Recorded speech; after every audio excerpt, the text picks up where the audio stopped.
the best academy. Hi friends, welcome to Harish academy. ఈరోజు జనవరి 19th 2024కి సంబంధించి వార్తలు నిలిచిన జాతీయ, అంతర్జాతీయ, రాష్ట్రీయాంశాల గురించి, వార్తలు నిలిచిన వ్యక్తులు, అవార్డులు, పుస్తకాలు, మరి క్రీడా సంబంధిత సమాచారం ఒక్కొక్క అంశాన్ని వివరంగా తెలుసుకుందాం. సో ఫ్రెండ్స్, ఇప్పుడు మనం డిస్కస్ చేయబోయే టాపిక్ సంబంధించి అభ్యర్థులకు ఎలాంటి సందేహాలు, ఏ డౌట్స్ ఉన్నా కూడా ఈ వీడియో కింద కామెంట్ బాక్స్లో కామెంట్ రూపంలో మీ యొక్క డౌట్ని పోస్ట్ చేయండి. ఖచ్చితంగా మీ యొక్క కామెంట్కి రిప్లై ఇచ్చే ప్రయత్నం చేస్తాను. యాక్చువల్లీ బోర్డు అందుబాటులో లేని కారణంగా ఈరోజు మన కరెంట్ అఫైర్స్ సెషన్ని ఈ విధంగా మీ ముందుకు తీసుకురావడం జరిగింది. రేపటి నుండి మళ్ళీ రెగ్యులర్గా బోర్డు పైన క్లాసెస్ చెప్పడం అనేది ఉంటుంది. అప్పటి వరకు ప్లీజ్ సపోర్ట్ అండ్ కోఆపరేట్. పోటీ పరీక్షలకు ప్రిపేర్ అవుతున్న ప్రతి ఒక్క అభ్యర్థి రానున్న పోటీ పరీక్షలను దృష్టిలో ఉంచుకొని ఏ పోటీ పరీక్షను కానివ్వండి, ఏ స్థాయి పోటీ పరీక్షను కానివ్వండి, మీ ప్రిపరేషన్లో భాగంగా కరెంట్ అఫైర్స్ ప్రిపరేషన్కి ఫస్ట్ ప్రియారిటీ, ఫస్ట్ ప్రిఫరెన్స్ ఇవ్వండి. ఎందుకంటే ఇటీవల ముగిసిన చాలా పోటీ పరీక్షల ప్రశ్నపత్రాలు కనుక పరిశీలించినట్లయితే ప్రశ్నల సరళి చాలా డైనమిక్గా, కఠినంగా ఉంటుంది. డైనమిక్గా అంటే ఏంటంటే వార్తలు నిలిచిన ఏదైనా ఒక అంశాన్ని సంబంధిత సబ్జెక్ట్లోని ఒక టాపిక్తో లింక్ చేస్తూ క్వశ్చన్ అడుగుతున్నారు. అభ్యర్థికి స్టాటిక్ డేటా పైన, కాంటెంపరీ ఇష్యూ పైన అవగాహన ఉంటేనే సమాధానాన్ని గుర్తించే విధంగా క్వశ్చన్స్ని ఫ్రేమ్ చేస్తున్నారు. కాబట్టి అలాంటి ఏ క్వశ్చన్ ఇచ్చినా కూడా చేయాలంటే మనకు కరెంట్ అఫైర్స్ పైన గ్రిప్ తప్పనిసరి. ఓకేనా? అదేవిధంగా మీ ప్రిపరేషన్ కొనసాగించండి. మనం కూడా ఎంతటి పరిస్థితి ఉన్నా, ఎలాంటి పరిస్థితులు ఉన్నా, ఎక్కడ ఉన్నా కూడా ప్రతిరోజు కూడా మీకు కరెంట్ అఫైర్స్ అనేది అందిస్తూనే ఉన్నాను. ఓకేనా? సో ఈరోజు జనవరి 19th 2024కి సంబంధించి వార్తలు నిలిచిన మొదటి అంశం. సో ఇక్కడ మనం అబ్జర్వ్ చేస్తే పసిడి నిల్వల్లో అమెరికా టాప్ అనే అంశం వార్తల్లోకి వచ్చింది. నిన్నటి క్లాస్లో మనం ఫోర్బ్స్ సంస్థ విడుదల చేసిన ర్యాంకింగ్, దేనికి సంబంధించి రూపాయితో పోలిస్తే ప్రపంచంలో ఏ దేశం యొక్క కరెన్సీ అనేది ఎక్కువగా ఉందో మనం కంపారిటివ్గా చూడడం జరిగింది. కువైట్ దినార్ అని చెప్పేసి అటువంటి ర్యాంకింగ్స్. ఈరోజు పసిడి నిల్వల పైన ర్యాంకింగ్స్ అనేవి రావడం జరిగింది. ప్రపంచ ప్రముఖ సంస్థ ఫోర్బ్స్ సంస్థ ఈ గణాంకాలు విడుదల చేసింది. పసిడి నిల్వలు అంటే బంగారం నిల్వల పరంగా అత్యధికంగా ప్రపంచంలో అమెరికా టాప్ పొజిషన్లో నిలిచిందంట. చూడండి, ఇక్కడ దేశం ఏదైనా దాని ఆర్థిక స్థిరత్వాన్ని చాటి చెప్పేది బంగారం నిల్వలే. పసిడి నిల్వలు ఎంత ఎక్కువగా ఉంటే ఆ దేశం ఎకనామికల్గా, ఆర్థికంగా అంత పరిపుష్టిగా ఉన్నట్టు మనం అనుకుంటాం. 19వ శతాబ్దం నుంచే దేశాలన్నీ కూడా బంగారం నిల్వలు పెంచుకోవడం మొదలుపెట్టాయి. 20వ శతాబ్దం నాటికి బంగారం దేశ ఆర్థిక వ్యవస్థకు వెన్నుముకగా మారింది. మరి దేశంలోని బంగారం నిల్వలకు అనుగుణంగా కరెన్సీ ముద్రణ కూడా ఉంటుందనేది మనకు తెలిసిన విషయం. కరెన్సీ మార్పిడి రేటు కూడా బంగారం నిల్వల ఆధారంగానే జరుగుతుంటుంది. మరీ ముఖ్యంగా ఆర్థిక అస్థిరత సమయాల్లో దేశాన్ని ఆదుకునేది బంగారు నిల్వలు. బంగారం నిల్వలు ఏ దేశం వద్ద ఎంత మొత్తం ఉన్నాయన్న జాబితాను రీసెంట్గా అమెరికా కేంద్రంగా పనిచేస్తున్న ఫోర్బ్స్ సంస్థ విడుదల చేసింది. ఆ జాబితాలో టాప్ 10 దేశాల్లో అమెరికా ఫస్ట్ పొజిషన్లో నిలిచింది. ఓకేనా? బంగారానికి అత్యధిక ప్రాధాన్యత ఇచ్చే భారతదేశం ఏదైతే ఉంటుందో 9వ స్థానంలో ఉంది. గుర్తుంచుకోండి. సో ఇక్కడ టాప్ 10 బంగారు నిల్వల పరంగా దేశాలను కనుక అబ్జర్వ్ చేస్తే అమెరికా మొదటి స్థానంలో ఉంది. నెక్స్ట్ వచ్చేసేసి జర్మనీ 2వ స్థానం, ఇటలీ 3వ స్థానం, ఫ్రాన్స్ 4వ స్థానం, రష్యా 5వ స్థానం, చైనా 6వ స్థానం, స్విట్జర్లాండ్ 7వ స్థానం, జపాన్ 8వ స్థానం, భారత్ 9వ స్థానం, నెదర్లాండ్స్ 10వ స్థానం. ఇక్కడ మీకు చూపిస్తున్న నంబర్స్ ఏవైతే ఉంటాయో అది వారి వద్ద ఉన్న బంగారు నిల్వల యొక్క పరిమాణం. సో ఉదాహరణకు తీసుకుంటే ఇండియా ఉందనుకోండి, ఇండియా వద్ద 800.78 టన్స్ ఆఫ్ గోల్డ్ ఉందంట. అలా ఓకేనా? సో ఇది బంగారానికి సంబంధించి ప్రపంచ దేశాలకు సంబంధించి ర్యాంకింగ్స్ని ఫోర్బ్స్ సంస్థ ఇటీవల విడుదల చేయడం జరిగింది. ఓకేనా? నెక్స్ట్ వచ్చేసి సో అంబేద్కర్ గారి విగ్రహము ఎక్కడ వార్తల్లోకి వచ్చినా కూడా ఇంపార్టెంటే, ప్రపంచవ్యాప్తంగా కూడా. అందులోనూ లాస్ట్ 1.5 year నుండి అంబేద్కర్ గారు తరచూ మనం వార్తలు నిలవడం చూస్తున్నాం. ఓకేనా? లాస్ట్ ఇయర్ తెలంగాణ రాష్ట్రంలో అంబేద్కర్ గారి విగ్రహం ఆవిష్కరణ జరిగింది ఏప్రిల్ 14వ తేదీన. ఇప్పుడు ఆంధ్రప్రదేశ్ రాష్ట్రంలో అంబేద్కర్ గారి విగ్రహ ఆవిష్కరణ అనేది ఈరోజు చోటు చేసుకుంది. స్టాచ్యూ ఆఫ్ సోషల్ జస్టిస్ సామాజిక న్యాయ మహాశిల్పం పేరుతో ఈరోజు జనవరి 19th 2024 రోజున రాష్ట్ర ముఖ్యమంత్రి జగన్మోహన్ రెడ్డి గారి చేతుల మీదుగా అంబేద్కర్ గారి విగ్రహం అనేది ఓపెన్ కావడం జరిగింది. దీని యొక్క ప్రత్యేకతలు ఏంటంటే అంబేద్కర్ గారి విగ్రహం ఎత్తు మొత్తం 125 అడుగులు ఉంటుంది. పాదపీఠం పెడెస్టల్ ఎత్తు వచ్చేసి అంటే దేనిపైన పీఠం ఉంటుంది కదా, పీఠం పైన నిలబడడం జరిగింది. ఆ పీఠం ఎత్తు వచ్చేసి 81 feet అండ్ పెడెస్టల్ సైజ్ వచ్చేసి ఏరియా విడ్త్ వచ్చేసి 3481 చదరపు అడుగులు అండ్ నిర్మించే అంతస్తులు గ్రౌండ్ ఫ్లోర్ +2. పెడెస్టల్తో కలిపి మొత్తం విగ్రహం ఎత్తు వచ్చేసి 206 అడుగులు. పెడెస్టల్ అంటే ఈ కింది భాగం ఉంటుంది కదా, ఇక్కడ ఏదైతే పీఠం లాగా ఉందో అది. సో అలా పీఠము ప్లస్ విగ్రహము రెండు కలిపి విగ్రహం యొక్క ఎత్తు వచ్చేసి 206 feet అండ్ విగ్రహాన్ని వాడిన కాంస్యం వచ్చేసి, ఎందుకంటే ఇది కాంస్య విగ్రహం, 120 metric tons. విగ్రహం నిర్మాణం లోపల ఆర్మేచర్కి వాడిన స్టీల్ వచ్చేసి 400 metric tons. అంబేద్కర్ స్మృతి వనానికి చేసిన ఖర్చు మొత్తం 404.35 కోట్లు. శాండ్ స్టోన్ ఈ నిర్మాణం కోసం 2200 టన్నులను యూజ్ చేయడం జరిగింది. పనులు ప్రారంభమైంది ఎప్పుడు అంటే March 21st 2022 నుండి. సో మనకి 2 yearsలో విదిన్ 2 yearsలోని విగ్రహం నిర్మాణం పూర్తయిపోయింది. ఈరోజు ఆవిష్కరణ కూడా జరుగుతూ వార్తల్లోకి వచ్చింది. Very very important. అండ్ ఒక సూపర్లేటివ్ టాపిక్ చూద్దాము. ప్రపంచంలోనే అత్యంత ఎత్తైన రామాలయం అనే అంశం వార్తల్లోకి వచ్చింది. ఆస్ట్రేలియాలో నిర్మాణం అంట. ప్రపంచంలో అత్యంత ఎత్తైన రామాలయం ఎక్కడ అంటే ఆస్ట్రేలియాలో నిర్మాణం. రామభక్తులకు మరొక శుభవార్త. అదేంటంటే జనవరి 22వ తేదీ విదిన్ 2 days మనకి అయోధ్యలో రామ మందిరంలో ప్రాణప్రతిష్ఠ జరగబోతోంది. అద్భుతం, వేడుక అది. అటువంటిది ఇప్పుడు ఇంకొక గుడ్ న్యూస్ ఏంటంటే ప్రపంచంలో అత్యంత ఎత్తైన రామాలయం అనేది ఆస్ట్రేలియాలో నిర్మితమవుతోంది. ఆ రామాలయం 721 అడుగుల ఎత్తుండే ఈ ఆలయాన్ని సుమారు 600 కోట్ల వ్యయంతో నిర్మిస్తున్నారంట. 150 acres విస్తీర్ణంలో శ్రీరామ్ వేదిక్ కల్చరల్ ట్రస్ట్ ఆధ్వర్యంలో పెర్త్లో ఇది రూపుదిద్దుకోనుంది. ఆస్ట్రేలియాలోని పెర్త్లో ప్రపంచంలోనే అత్యంత ఎత్తైన రామాలయం. ఈ సందర్భంగా ప్రాజెక్ట్ గురించి వివరాలు ఇవ్వడం జరిగింది. అండ్ ఇక మన రామ మందిరానికి ముందు ప్రాణప్రతిష్ఠకి ముందు భారత ప్రధాని నరేంద్ర మోదీ గారు పోస్టల్ స్టాంపులను విడుదల చేశారు. కొన్ని పోస్టల్ స్టాంప్స్ నిన్నటి రోజున మనం చూడడం జరిగింది. మీకు నేను మన వాట్సాప్ ఛానల్లో కూడా పంపించడం జరిగింది. మీకు నా పర్సనల్ వాట్సాప్ ఛానల్ చూసుంటారు, ప్రవీణ్ సార్ పేరుతో ఉంటుంది. సో అందులో ఇమేజెస్ అన్నీ కూడా నేనే పోస్ట్ చేస్తూ ఉంటాను. ఇమేజెస్ కానివ్వండి, కంటెంట్ కానివ్వండి. పోటీ పరీక్షలకు ప్రిపేర్ అవుతున్న ప్రతి ఒక్క అభ్యర్థి రెగ్యులర్గా మినిట్ టు మినిట్ అప్డేట్స్ ఇవ్వాలనే ఉద్దేశంలో భాగంగా ఆ వాట్సాప్ ఛానల్ని కొనసాగిస్తున్నాను. ఇప్పటివరకు ఎవరైనా వాట్సాప్ ఛానల్లో ఫాలో కాని వారు ఉంటే ఈరోజే ఫాలో అవ్వండి, ఓకేనా. అయోధ్య పోస్టల్ స్టాంపులను విడుదల చేశారు ప్రధాని నరేంద్ర మోదీ గారు. అయోధ్యలో ప్రాణప్రతిష్ఠ వేడుకల నేపథ్యంలో ప్రధానమంత్రి నరేంద్ర మోదీ గారు గత గురువారం అంటే నిన్నటి రోజున ప్రత్యేక పోస్టల్ స్టాంపులను విడుదల చేశారు. రామమందిరం, గణనాథుడు, హనుమంతుడు, జటాయువు, కేవట్రాజ్, శబరిమాతలపై మొత్తం 6 స్టాంపులు రూపొందించారు. అయోధ్య ఆలయం ఆవరణలోని కళాఖండాలు, సూర్య భగవానుడు, సరయూ నది బొమ్మలతో పాటు ప్రపంచ భూతాలను ప్రతిబింబించేలా వీటిని డిజైన్ చేయడం జరిగింది. దీంతో పాటు శ్రీరాముడిపై ప్రపంచవ్యాప్తంగా విడుదలైన స్టాంపులతో రూపొందించిన ఒక పుస్తకాన్ని కూడా ఆవిష్కరించారు. గుర్తుంచుకోండి, 48 పేజీల ఈ పుస్తకంలో 20కు పైగా దేశాలు విడుదల చేసిన స్టాంపులను పొందుపరిచారు. America, New Zealand, Singapore, Canada, Cambodia దేశాలు సహా ఐక్యరాజ్య సమితి వంటి అంతర్జాతీయ సంస్థలు రాముడిపై ప్రత్యేక స్టాంపులను ఇప్పటివరకు విడుదల చేసిన ఏవైతే ఉంటాయో వాటి చూపిస్తున్నారు. ఈ స్టాంపులు చారిత్రక ఘటనలను భావితరాలకు చేరవేసే మాధ్యమాలుగా వీటిని భారత ప్రధాని నరేంద్ర మోదీ గారు అభివర్ణించారు. గుర్తుంచుకోండి.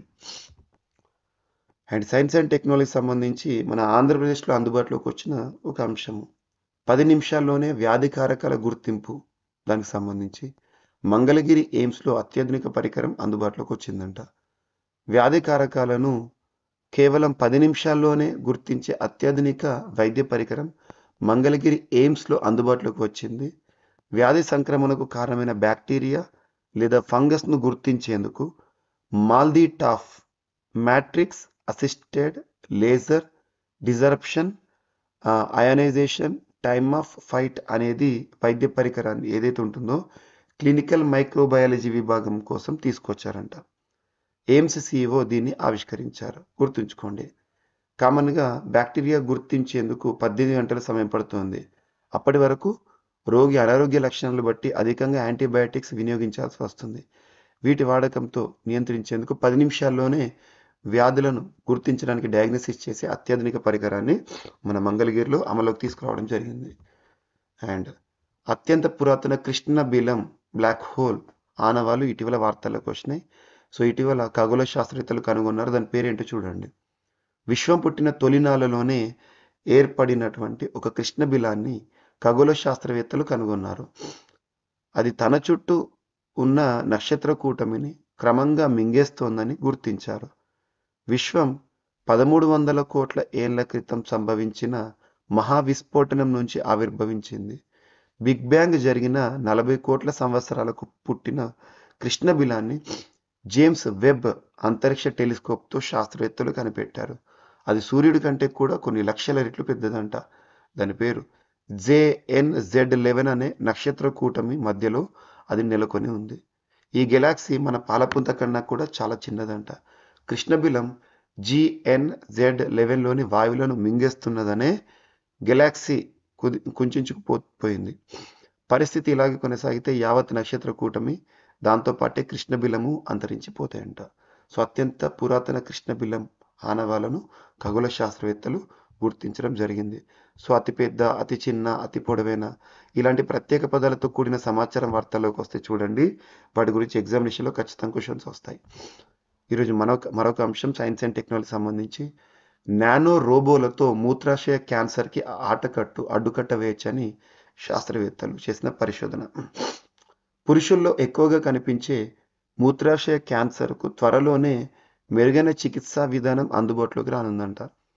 ఒకే ఒక డోస్తో ఆ కణతుల పరిమాణాన్ని 90% మేర తగ్గించేందుకు సహాయపడే నానో రోబోలను institute for bio engineering of Catalonia శాస్త్రవేత్తల నేతృత్వంలోని బృందం తాజాగా అభివృద్ధి చేసింది. ఈ క్యాన్సర్ బాధితులకు చికిత్సలో భాగంగా ప్రస్తుతం ఔషధాలను మూత్రాశయంలోకి పంపిస్తున్నారు. అందుకు ప్రత్యామ్నాయంగా ఈ స్వయంచోదక నానో రోబోలు ఔషధ కారకాలను నేరుగా కణతిలోకి చేరవేస్తాయంట. అలా క్యాన్సర్కి అడ్డుకట్ట వేస్తుంది. వచ్చే ఏడాదిలోనే అంతరిక్ష కేంద్రం యొక్క తొలి పరీక్షలు అని చెప్పేసి ఇస్రో చైర్పర్సన్ ప్రస్తుతం సోమనాథ్ గారు చెప్తున్నారు. ఇస్రో 2023 సంవత్సరంలో సాధించిన ఘనతలు అద్భుతం, విజయాలు ఎప్పటికీ గుర్తుండిపోయేవి. చంద్రయాన్ 3 అందులో భాగంగా విక్రమ్ ల్యాండర్ చంద్రుని యొక్క దక్షిణ ధ్రువంపై సాఫ్ట్ ల్యాండ్ అయింది. అలా ప్రపంచంలో ఏ దేశం కూడా సాధించని ఘనత భారతదేశం సాధించింది. దాని వెనుక ఇస్రో. 2023 సెప్టెంబర్ 2వ తేదీన ఆదిత్య L1 ప్రయోగం. ఇలా చెప్పుకుంటూ పోతే 2023 ఇయర్ మనకి కాదు, ప్రపంచవ్యాప్తంగా కూడా ఎప్పటికీ గుర్తుండే సంవత్సరం శాస్త్ర సాంకేతిక రంగంలో. అలాంటి ఇస్రో ఈ సంవత్సరం 2024 సంవత్సరం జనవరి 1వ తేదీననే PSLV C58తో వార్తల్లోకి వచ్చింది. ప్రయోగం విజయవంతం, ఎక్స్పోసాట్. ఇలా ఇస్రో రానున్న ప్రణాళికను ఇటీవల విడుదల చేసింది. అందులో భాగంగా వచ్చే ఏడాదిలోనే సొంత అంతరిక్ష కేంద్రానికి సంబంధించిన తొలి పరీక్షలు ప్రారంభిస్తామని ఇస్రో చీఫ్ సోమనాథ్ గారు చెప్తున్నారు.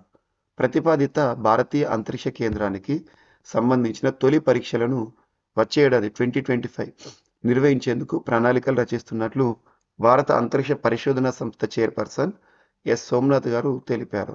అంతరిక్ష కేంద్రం మొదటి మాడ్యూల్ను 2028 వరకల్లా ప్రయోగించనున్నట్లు వెల్లడించారు. హర్యానాలోని ఫరీదాబాద్లో ఆయన ఇటీవల చెప్పడం జరిగింది నిన్నటి రోజున. అండ్ చరిత్రకి సంబంధించి చరిత్ర కూడా వర్తమాన అంశాలతో ముడిపడి ఉంటుంది. తవ్వకాలు ఏవైనా బయటపడ్డాయంటే వాటి గురించి ఎగ్జామినేషన్లో ఖచ్చితంగా క్వశ్చన్స్ వస్తాయి. ఇప్పుడు చూడండి, శిలలపై అలనాటి చిత్రాలు బయటపడ్డాయంట. అవేంటో చూడండి, ఎన్నేళ్ల కిందటి నాటియో. ఉత్తరాఖండ్లోని పితోరాగఢ్ జిల్లా బేరీనాగ్లో చారిత్రక యుగం నాటి ఓ గుహలో శిలా చిత్రాలు వెలుగు చూశాయి. మొత్తం 11 మంది మనుషుల బొమ్మలు వాటిలో కనిపించాయి. అందులో స్త్రీ, పురుషులు ఇరువురు కూడా ఉన్నారంట. ఈ శిలా చిత్రాలు 4000 ఏళ్ల క్రితం నాటివి అయి ఉంటాయని భారత పురాతత్వ శాస్త్రవేత్తలు చెప్తున్నారు. Archaeological survey of India. And యాంటీబయాటిక్ని ఒక పేషెంట్కి ఎందుకు రాస్తున్నామో ప్రిస్క్రిప్షన్లో ఖచ్చితంగా తెలియజేయాలని చెప్పేసి కేంద్రం గైడ్లైన్స్ ఇచ్చింది. ప్రిస్క్రిప్షన్ అంటే మనం డాక్టర్ దగ్గరికి వెళ్దాం అనుకోండి, ఏదైనా సమస్యకు పరిష్కారం కోసం డాక్టర్ మనల్ని చూసి అబ్జర్వ్ చేసి అవసరమైతే డయాగ్నోసిస్ పరీక్షలు రాసి మనకి ట్రీట్మెంట్లో భాగంగా మందుల చిట్టి రాస్తారంటాం, మనం దాన్నే ప్రిస్క్రిప్షన్ అంటాము. అలాంటి ప్రిస్క్రిప్షన్లో చాలా వరకు యాంటీబయాటిక్స్ రాస్తూ ఉన్నారు. మనం కూడా యాంటీబయాటిక్ వేసుకుంటే ఏదైనా మటుమయం అనేది నమ్ముతాము, యాంటీబయాటిక్స్ ఎక్కువగా తీసుకుంటూ ఉంటాము. అది చాలా డేంజర్. యాంటీబయాటిక్ అవసరానికి కోసం మాత్రమే వాడాలి. అందులో భాగంగా కేంద్ర ప్రభుత్వం ఏం చెప్తుంది అంటే, అనారోగ్య బాధితులకు యాంటీబయాటిక్ ఔషధాలను సిఫార్సు చేసేటప్పుడు వైద్యుడు దాన్ని ఎందుకు ఇవ్వాల్సి వస్తుంది, ఎందుకు ప్రిస్క్రైబ్ చేయాల్సి వస్తుందో కారణాలను మందుల చీటిలో తప్పనిసరిగా తెలియజేయాలని వైద్యులను కేంద్ర ఆరోగ్య మంత్రిత్వ శాఖ తెలిపింది. అర్హులైన డాక్టర్లు రాసే ప్రిస్క్రిప్షన్ ఆధారంగానే యాంటీబయాటిక్లను విక్రయించాలని ఫార్మసిస్టులకు కూడా విజ్ఞప్తి చేసింది. ఆరోగ్య సేవల డైరెక్టర్ జనరల్ రీసెంట్గా ఈ ఆదేశాలను జారీ చేయడం జరిగింది. ఈ మేరకు దేశవ్యాప్తంగా అన్ని వైద్య సంఘాలకు, ఫార్మసిస్ట్ సంఘాలకు తాజాగా లేఖ రాశారు. యాంటీబయాటిక్ ఔషధాల వినియోగం అధికమైతే రోగుల్లో నిరోధకత పెరిగి భవిష్యత్తులో తీవ్ర దుష్ప్రభావాలు ఎదురవుతుంటాయి. ప్రిస్క్రిప్షన్ లేకుండా నేరుగా యాంటీబయాటిక్ ఔషధాలను విక్రయించకూడదని ఫార్మసిస్టులకు అంటే మెడికల్ షాప్ వాళ్ళకు ప్రభుత్వం ఆదేశాలను జారీ చేయడం జరిగింది, గుర్తుంచుకోండి. అండ్ ఐఐటీలకు సంబంధించి అంశాలపైన ప్రత్యేకత చూపండి. ఈ రోజు నుండి ఇండియన్ ఇన్స్టిట్యూట్ ఆఫ్ టెక్నాలజీ హైదరాబాద్లో ఇన్వెంటివ్ 24 అనే వేడుక. దాదాపు 120 కొత్త ఆవిష్కరణలు, ఇందులో 2000 మంది పారిశ్రామిక ప్రతినిధులు రానున్నారు. సో కొత్త ఆవిష్కరణలతో దూసుకెళ్తున్న ఐఐటి హైదరాబాద్ తాజాగా జాతీయ స్థాయి మెగా ఇన్నోవేషన్ ఫేర్కు వేదిక కానుంది. కేంద్ర విద్యాశాఖ ఏటా నిర్వహించే మెగా ఇన్నోవేషన్ ఫేర్ ఈ ఏడాది ఇన్వెంటివ్ 2024 పేరిట సంగారెడ్డి జిల్లా కందిలోని ఐఐటి హైదరాబాద్లో ఈ శుక్ర శనివారాల్లో జరగనుందంట. కేంద్ర విద్యాశాఖ మంత్రి ధర్మేంద్ర ప్రధాన్ గారు శుక్రవారం దీన్ని వర్చువల్గా ప్రారంభించడం జరుగుతుంది. ఈ ఫేర్లో 23 ఐఐటీలు, బెంగళూరులోని ఐఐఎస్సి, ఐఐటీలు, ఎన్ఐటీలు పాల్గొనున్నాయంట. 50కి పైగా సాంకేతిక విద్యా సంస్థలు 120 ఆవిష్కరణలు ప్రదర్శించినాయి. ఒక ఎగ్జిబిషన్, టెక్నాలజీ ఎగ్జిబిషన్ అని గుర్తుంచుకోండి, సరిపోతుంది. అండ్ విజయవాడ వేదికగా 6 రోజుల పాటు జనవరి 27 నుంచి దక్షిణ భారత సైన్స్ ఎగ్జిబిషన్ అనేది ప్రారంభం కానుందంట. రాష్ట్ర స్థాయిలో ఉత్తమంగా నిలిచిన 210 ప్రాజెక్టులతో ప్రదర్శన చేయబోతున్నారంట. సో దక్షిణ భారత సైన్స్ ఎగ్జిబిషన్ ఎక్కడ జరగబోతుందంటే విజయవాడ వేదికగా జనవరి 27 నుండి. అండ్ ఈరోజు మన లాస్ట్ టాపిక్, ఈ రోజు నుండి ప్రారంభం కానున్న అండర్-19 పురుషుల ప్రపంచ కప్. ఆతిథ్యం ఇస్తున్న దేశం దక్షిణాఫ్రికా. ఏదైనా టోర్నీ గురించి నేర్చుకుంటే ఆతిథ్యం ఇచ్చే దేశం గుర్తుంచుకోండి, సౌత్ ఆఫ్రికా. యాక్చువల్గా ఈ టోర్నీని శ్రీలంక నిర్వహించాల్సిందే, కానీ గతంలో శ్రీలంక పైన నిషేధాన్ని విధించే వరకు ఐసీసీ ఈ టోర్నమెంట్ శ్రీలంక నుండి దక్షిణాఫ్రికాకి తరలించింది. సో అలా దాదాపు 16 జట్లు ఈరోజు నుండి తలపడనున్న ఐసీసీ అండర్-19 క్రికెట్ ప్రపంచ కప్ని చూడబోతున్నాం. ఐసీసీ ఇంటర్నేషనల్ క్రికెట్ కౌన్సిల్ 1909లో ఏర్పాటైంది. దుబాయ్ కేంద్రంగా పనిచేస్తుంది, యూఏఈలోని దుబాయ్ కేంద్రంగా పనిచేస్తుంది. ప్రస్తుతం ఈ సంస్థకు చీఫ్గా గ్రెగ్ బార్క్లే గారు విధులు నిర్వర్తిస్తున్నారు. So 15th edition tourney. And గతంలో మన భారతదేశానికి సంబంధించి కనుక అబ్జర్వ్ చేస్తే యువరాజ్ సింగ్ నాయకత్వంలో 2000 సంవత్సరంలో ప్రపంచ కప్ గెలిచాము. అండ్ ప్రస్తుతం రోహిత్ శర్మ తన ఆధ్వర్యంలో 2006 సంవత్సరంలో టోర్నీ గెలిచాము. కోహ్లీ ఆధ్వర్యంలో 2008లో మనం ప్రపంచ కప్ని గెలిచాము. ఇషాన్ కిషన్ 2016 సంవత్సరం, శుభ్మన్ గిల్ 2018. ఇలా దిగ్గజాలు ప్రస్తుతం ఇండియన్ జట్టులో చూస్తున్నాం. వీరందరూ కూడా అండర్-19 ప్రపంచ కప్ ద్వారా సుపరిచితులైన వ్యక్తులు. సో ఈ రోజు నుండి మనకి అండర్-19 ప్రపంచ కప్ జరగబోతోంది. మొత్తం అసలు ఎవరు గెలవబోతున్నారో చూడాలి. ఫిబ్రవరి 11న ఫైనల్ 4 జరగబోతోంది. ఓకేనా? సో ఇండియా గెలిస్తే, టైటిల్ గెలిస్తే 6వ టైటిల్. ఇండియా ఇక్కడ డిఫెండింగ్ ఛాంపియన్గా దిగబోతోంది, గుర్తుంచుకోండి. ఓకేనా? సో ఇవి ఫ్రెండ్స్ ఈరోజు వార్తలు నిలిచిన అంశాలు. ఒకసారి ర్యాపిడ్గా చూస్తే, పసిడి నిల్వల్లో అమెరికా టాప్ అని చెబుతూ ఫోర్బ్స్ జాబితా విడుదల. అండ్ సామాజిక న్యాయ మహాశిల్పం ఆవిష్కరణ ప్రత్యేకతలు. ప్రపంచంలోనే ఎత్తైన రామాలయం ఆస్ట్రేలియాలో నిర్మితమవుతోంది. అండ్ అయోధ్య పోస్టల్ స్టాంపులను భారత ప్రధాని నరేంద్ర మోదీ గారు నిన్నటి రోజున విడుదల చేశారు. 10 నిమిషాల్లోనే వ్యాధి కారకాలను గుర్తించే ఒక అధునాతన పరికరం మంగళగిరి ఎయిమ్స్లో. అత్యంత పురాతన కృష్ణబిలం, దానికి సంబంధించిన ఆనవాళ్ళను ఖగోళ శాస్త్రవేత్తలు గుర్తించారు. నానో రోబోలతో మూత్రాశయ క్యాన్సర్కు ఆటకట్టు అనే అంశము. వచ్చే ఏడాదిలోనే అంతరిక్ష కేంద్ర తొలి పరీక్షలు చేస్తామని ఇస్రో చీఫ్ సోమనాథ్ గారు. అండ్ శిలలపై అలనాటి చిత్రాలు అని ఉత్తరాఖండ్ రాష్ట్రంలోని పిత్తోర్గఢ్లో ఆర్కియాలజిస్టులు బయట తీసుకొచ్చిన చిత్రాలు. అండ్ యాంటీబయాటిక్ ఎందుకు రాస్తున్నారని వైద్యులకు ఆదేశాలు జారీ చేసిన కేంద్రం. యాంటీబయాటిక్స్ రాస్తే కారణాన్ని చెప్పాలని చెప్తున్నారు. మెడికల్ షాప్స్ కూడా యాంటీబయాటిక్ని ప్రిస్క్రిప్షన్ లేకుండా విక్రయించకూడదని ఆదేశాలు. ఐఐటి హైదరాబాద్లో ఇన్వెంటివ్ 24 పేరుతో ఒక ప్రత్యేకమైన ఎగ్జిబిషన్. విజయవాడలో దక్షిణ భారత సైన్స్ ఎగ్జిబిషన్ జనవరి 27 నుంచి ప్రారంభం. And under nineteen men's world cup ICC tourney దక్షిణాఫ్రికా వేదికగా ఈ రోజు నుండి ప్రారంభం. సో ఇవి ఫ్రెండ్స్ ఈరోజు వార్తలు నిలిచిన అంశాలు. మిస్లేనియస్ అంశాలు ఏమైనా మిగిలిపోతే రేపటి క్లాస్లో జోడించి మరొకసారి నేర్చుకుందాం. రేపు కలుద్దాం. Thank you.